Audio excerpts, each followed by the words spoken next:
Although reptile keeping in the United Kingdom is mostly similar to reptile keeping in the United States, there are a few key differences that set the practices apart. Now, in today's video, what I want to do is discuss these differences, mainly for your own interest, but also so that reptile keepers on either side of the Atlantic can take ideas from each other so that we ensure that herpetoculture does always keep improving. Now, before we get into this, I will just say three things, because you're probably going to ask me them, and these are that I don't like tea, I don't like the Queen, but I do like scones. But back onto reptile keeping, the first main difference that I will point out is the way that we tend to house our reptiles. Now, here in the UK, as you can tell from looking all around me, we typically actually house our reptiles in wooden enclosures with sliding glass doors at the front, whereas you guys in the States seem to use fish tanks. I honestly think that the driver behind this is probably just price and availability, because here in the UK there is a brand of wooden vivarium called Viv Exotic, which is sold in basically any reptile shop, and they are reasonably sized and reasonably priced, so that's what people get. But if I wanted to buy, say, just a 40-gallon breeder aquarium, then for me to get that would actually cost about £200 or about $250, whereas you guys in the States could get that for $40 in a $1 per gallon sale. In terms of the pros and cons of the enclosures though, I have honestly got to say that I am a big fan of wooden enclosures, simply because you can screw things into them easily, you can stack them on top of each other easily, and also the front opening doors I think is a big plus because most reptiles don't like things moving overhead. That isn't to say, mind you, that you can't get wooden enclosures in the States. There are plenty of people that are making them, but there aren't any big companies doing it, so, you know, if any US companies want to do that, then you can thank me later. The other thing about enclosures, which is really quite a big noticeable difference, and I don't actually know where this one arises from, is actually in minimum cage sizing. So in the UK we actually usually recommend enclosures that are bigger than what you recommend in the States. So for example with bearded dragons, my beardie's in here, he's actually on a sulky mood today so he's not coming out like he usually is. But usually what people recommend over here is a 4 foot long, 2 foot tall and 2 foot deep wooden vivarium for a bearded dragon, versus over in the States people usually say a 40-gallon is adequate, which is only 3 feet long, 1.5 feet deep and 1.5 feet tall. I don't know where all of that disparity in enclosure sizings come from, because it's certainly been going for a number of years, but I would like to think that in the past couple of years things have been stepped up considerably here in the UK, because the Animal Activities Licensing Scheme, which determines whether a shop is allowed to sell any animals or not, they have increased their regulations for reptiles to include minimum size enclosures for the reptiles that are on display. Now, this isn't particularly stringent because behind closed doors they can be keeping them in tiny enclosures, which ain't the best. But certainly it will influence new keepers to look at those large enclosures and think that that is what they are going to emulate in their own homes. On the topic of pet stores, over in the States your two big chain pet shops that I'm aware of are Petco and Petsmart, and I am aware of them for all the wrong reasons really, because it seems that the way they treat their animals and run the business is not the best. But the equivalent to that here in the UK is called Pets at Home. Now, although I don't think that Pets at Home is quite as bad as Petco and Petsmart, they aren't really very far behind. I mean, the fish in there are always in dreadful quality. The mammals, well, I've heard lots of things about ringworm as being a problem. It actually made it onto TV on a programme called Watch Dogs in 2012. I suppose they could have changed since then, but you know, I doubt it. Certainly the reptiles, I've never been in the best of shape. I actually have had one reptile from them, and that is Red the corn snake, who lives down there. He was my second reptile, and he's also the only reptile I have ever had where after getting him, he has completely refused his food and regurgitated a lot. So, you know, go and figure that one out.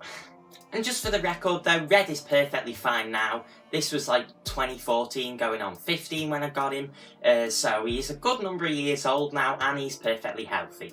But to summarise that one, I think as far as anyone's concerned, chain pet shops are not a good thing, and it would be a good thing for the animals if they were to close down, but to just say that they should be shut down immediately is a bit of a risky business, because the amount of money that they bring into our hobby could very well be something that is keeping it afloat. So there's definitely a big discussion to be had on that one. When you see all the videos of undercover workers in Petco and Petsmart unearthing all of the terrible conditions that they keep the animals in behind closed doors, it does just make you wonder why they haven't closed them down already. And with that, I do have to start discussing about the differences between American and UK companies that are supposed to, protect our animals. Over in the States, it seems that the really big one and the really controversial one is PETA. I mean, I think that's how you say it. Is it PETA or PETA? In the States, you say beta, but we say beta, so I'm going to stick with PETA. But they absolutely hate reptiles, it seems. If you so much as Google PETA and reptiles in the same search bar, then the results you get are pretty much entirely negative. I mean, get a load of this. The lot of a reptile captured or bred for the pet store trade is grim. Strictly controlled daytime and nighttime temperatures and the careful application of pesticides are required in order to guard against mite infestations.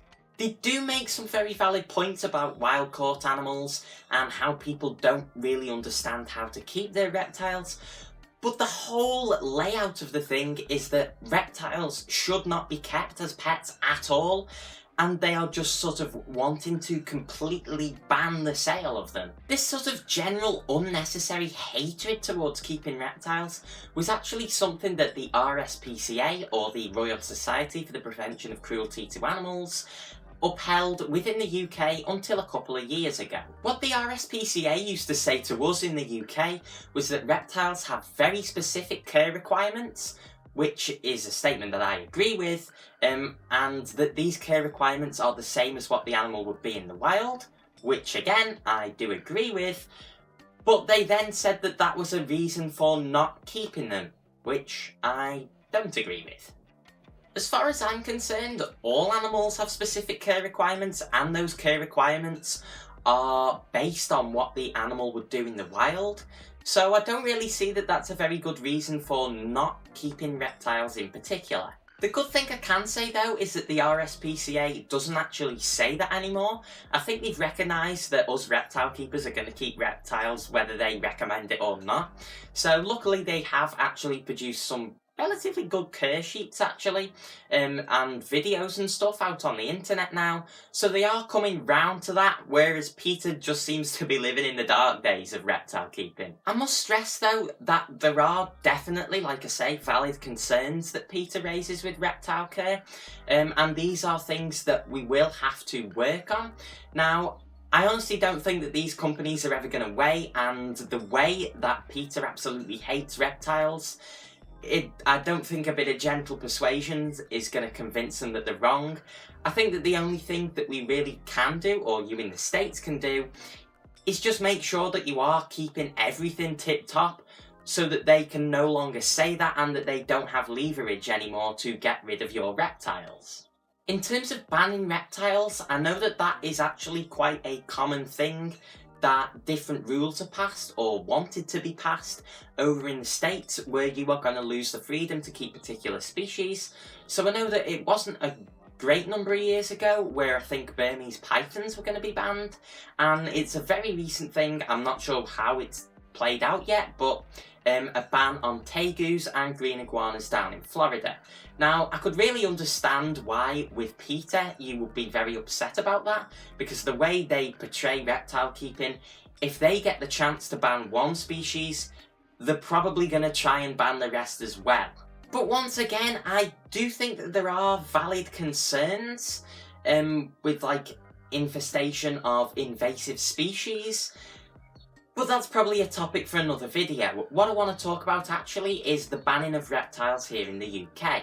Luckily for us here in the UK, we don't have PETA on our backs telling us to get rid of all our reptiles, but a couple of bans do take place. So, for example, the other year, the one that went huge on the internet was the IHS, I can never say that. The IHS, or the International Herpetological Society, decided to ban the sale of spider ball pythons, jaguar carpet pythons, and enigma leopard geckos at the Doncaster Reptile Show, which is sort of the only expo that we have, or the only big one anyway, that we have here in the UK. There were a lot of things said about this and lots of people didn't agree with it. Lots of people from the States were saying that if people start to ban morphs, then they'll move to banning species and then the reptile hobby is going to crumble. Now, like I say, with PETA on your backs, I can understand why you would think that. But here in the UK, like I say, we don't have PETA, and I honestly agree with those bans. I don't think that spider ball pythons, jaguar carpet pythons, or enigma leopard geckos should be bred. I don't think that silverback bearded dragons should be bred either. So honestly, I am on the side of the IHS with that one. A much lesser talked about ban that does actually concern an entire species here in Europe, including the UK, is actually a proposed ban on Lamprepeltis getula, a type of king snake. Now, this ban, I don't think it's come off. I don't know where they've gone with it, but it was thought that Lamprepeltis getula could be causing some severe damage as an invasive species. I think actually in Gran Canaria it's doing some real harm. So there was an idea to stop that species being sold entirely. Now, as far as I'm concerned, I think that that should be taken seriously. If this species is going to be doing ecological damage to a place where it isn't native, then I really do think that a ban could be something that would work for that.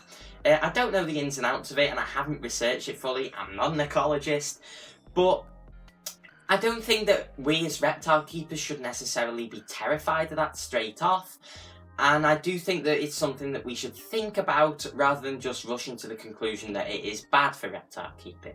Now, I don't know whether complete alright bans are gonna be the ideal solution for solving these problems, but I do think that we can't just go on the way we are, because the amount of invasive species that we've got and the amount of damage that we're doing, it can't just go on the way things are.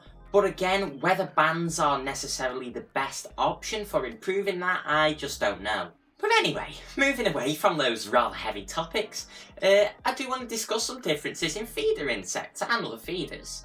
Now, over here in the UK, we actually call what you in the States call superworms, we call them Mario worms, which is just a little interesting thing. But also, we do have different species of feeder insect available. So crickets, mealworms, and supers, or Marios, or whatever you want to call them, they are all available the same, but over in the States you have tomato hornworms, which we don't have, but over here in the UK we do have locusts, which you don't have. Again, I think the concerns for different species being banned are generally about invasiveness. So locusts, I really doubt that they could survive for very long out here in the UK because it's simply too cold.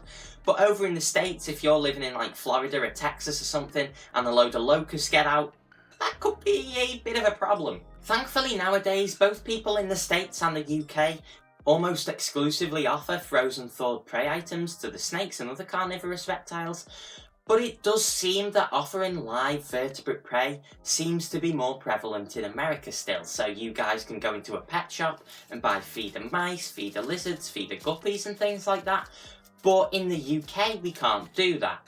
And it's actually sort of actively worked against by pet shops. So for example, my local pet shop, Sutton Pets and Exotics, no longer sells mice and things like that because they don't want people feeding them to their reptiles. In some instances, you might argue that it is essential to give a reptile a live prey item because in the case of snakes really, if they don't eat any pre-killed item, then you could argue that feeding them something live is better.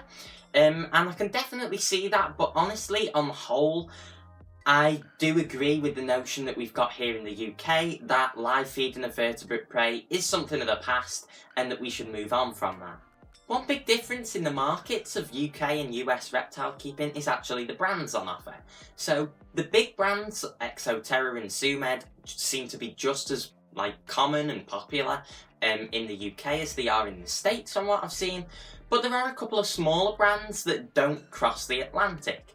And the ones that I'm aware of for this are ProRep and Komodo, which are unique to the UK, and then Flukers and Zilla over in the States. I actually don't mind ProRep. I think some of the stuff that they sell is reasonable. They do sell lots of good natural decorations like branches and cork bark and things, so ProRep gets a thumbs up from me. But Komodo, Zilla and Flukers all seem to be just like general drop shipping companies that get sort of bog standard products and put them in nice packages and give them nice names and sell them on to make a profit. So there goes that sponsorship, I suppose. The one other major brand difference is actually with Arcadia.